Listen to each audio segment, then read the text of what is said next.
Hello, in this session of dealing with challenging behaviour, we want to talk about what happens when a young person has a blowout.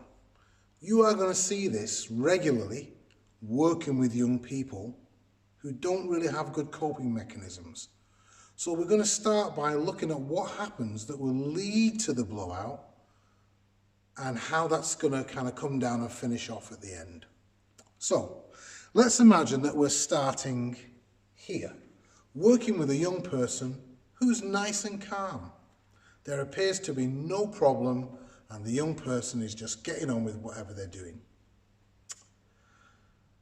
At a certain point, you may notice a change in this young person. This is because around about here, something has started to agitate them. This agitation is called a trigger. And we're going to spend a little time talking about triggers. The trigger that agitates them could be an internal trigger, which is nothing to do with anybody else, anywhere else. It's just something that's going on in here. It could be accessing, for example, an old memory, a painful memory that starts to agitate the person. It could be toothache, it could be period pain, it could be whatever, but it's just in here. But whatever's going on in here is starting to agitate the person. That's an internal trigger. Other triggers could be external. For example, they're broken up with their boyfriend or their girlfriend. They're not getting the right answers that they want from you or the social workers. They've got a difficult problem that they're trying to deal with. Their football team's just lost. Anything could be an external trigger that starts to agitate the young person, and their behaviours are starting to come up here now. Sometimes staff are the trigger, sometimes in ways they don't even realise. For example, let's just suppose that in the young person's past, they were abused, harmed by somebody who resembles a particular member of staff, or even you. And that means when you come on shift, this young person's behaviour changes because you are reminding them of that person. That's a trigger. Not really much you can do about that because you look the way you look. Can't disguise the way you look. Now, other ways that staff are the trigger. Sometimes, as a person, you will have days that are not great. You will sometimes wake up in the morning and think to yourself, I don't even want to go to work today. You may have some pressures in your life or some personal problems that are causing you some level of anxiety.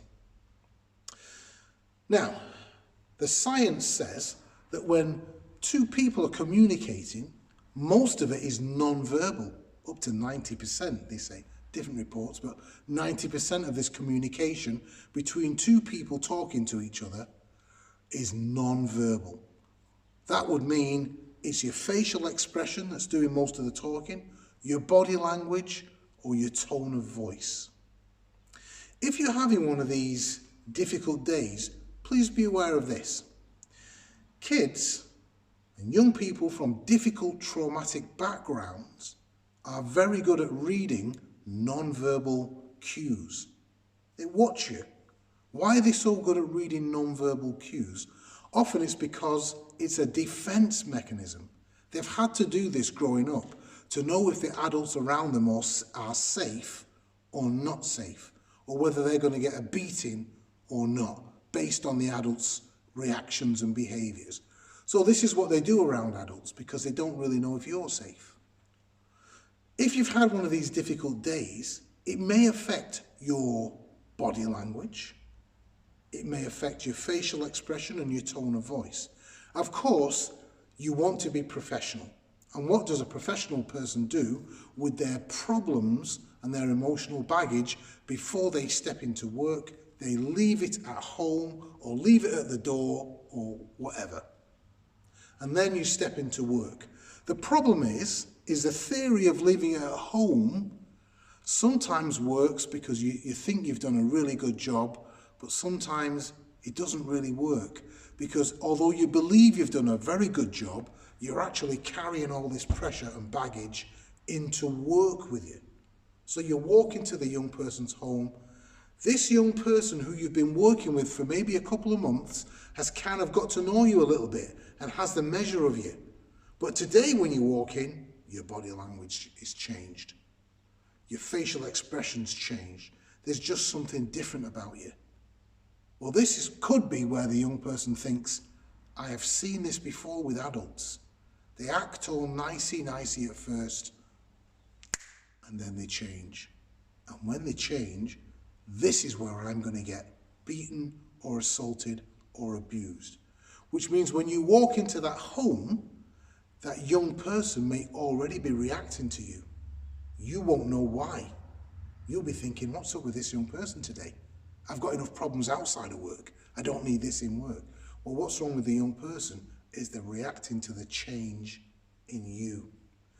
It's called being self-aware about the body language that we carry around with us. And you know what? If you're having one of those really, really bad days, you know you're coming into work, the young person may even ask you, what's the matter with you today? Well, is it okay to say to the young person, listen, if I am not my usual cheery, chipper self today, it's just because I'm dealing with a few issues at home. But it's not you. Me and you are okay. I'm just going to make myself a drink. And we'll sit down to talk about what we're going to do today. Is that okay? Some people say yes, it is. Some people say no, it's not. I believe it's okay. I believe it's okay to be real with the young person and explain to them that you're having a bit of an off day. It paints you as a human being and not as a robot. Now, obviously, we are not going to go into detail about our personal problems with the young person. That's completely unprofessional. But it's okay to let them know that you are having a bit of a rough time. Not to put pressure on the young person and not to burden them with what is causing you to have a rough time. That's unprofessional. So make sure you're self-aware and be aware if you're having one of these days where you think you may not be exuding the same body language as you normally would, and be aware that this can put the young person on edge and cause them to be defensive and even verbally abusive towards you, and maybe even aggressive if they feel backed into a corner and they don't know why you have changed into this person. So, triggers.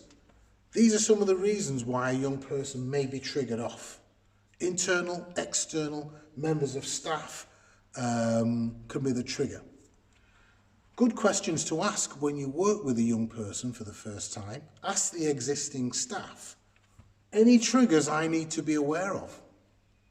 Yes, they may say. Don't mention his dad. Okay, you say, got it. They may say, don't come to work wearing a red hoodie. We don't know why, but this is not good. So you think, okay, I've got it. So ask about triggers. Often when a person is triggering, they will give off certain behaviours that let you know they're triggering, which could be grinding their teeth or rubbing their hands or pacing up and down, or biting their gums or getting a bit snappy or whatever. These are signs that everything's not okay and the young person could very well be triggering. Why do you need to know that? Because these are early warning signs that something is about to happen. If whatever's causing the young person to trigger does not get resolved, often it escalates. Now the behaviours get bigger. Maybe the voice is getting louder. Maybe they're puffing themselves up. Maybe they're knocking things around.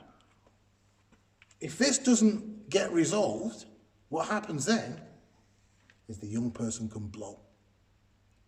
They blow because they're out of coping mechanisms. They are in crisis. A young person in crisis is a young person who can no longer hold it in anymore and cannot contain it, and it's out. This is where it's dangerous, because the kind of behaviours you may see from a young person in crisis is shouting, hitting, kicking, screaming, biting, violence, smashing the place to pieces, putting the windows through, putting the doors through. This young person is completely enraged, and all of this is now out.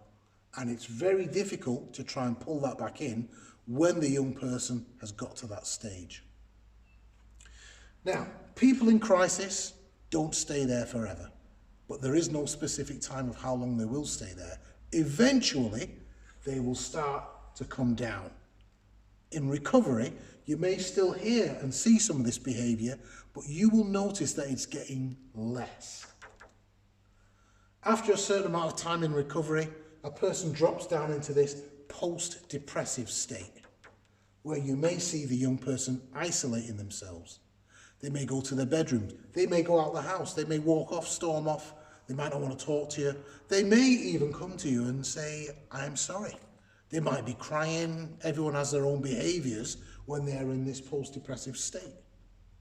Once that behaviour and phase is kind of passed, then we drop back down here again, and the young person can often return to a calm state that they were in before all this happened. This is called an outburst cycle. Be aware of this. When you go into homes, be observant when you're watching young people. Now, when you notice the young person, or if you notice the young person triggering, there's something that you should be doing, which is trying to de-escalate the problem. De-escalation skills are probably one of the most important skills you're going to bring to this job, because you are working with volatile young people who blow up sometimes out of nowhere. Your ability to de-escalate situations and to find out what can bring them down will help you manage this young person's behaviour, and it will also help the young person also. So that's the outburst cycle.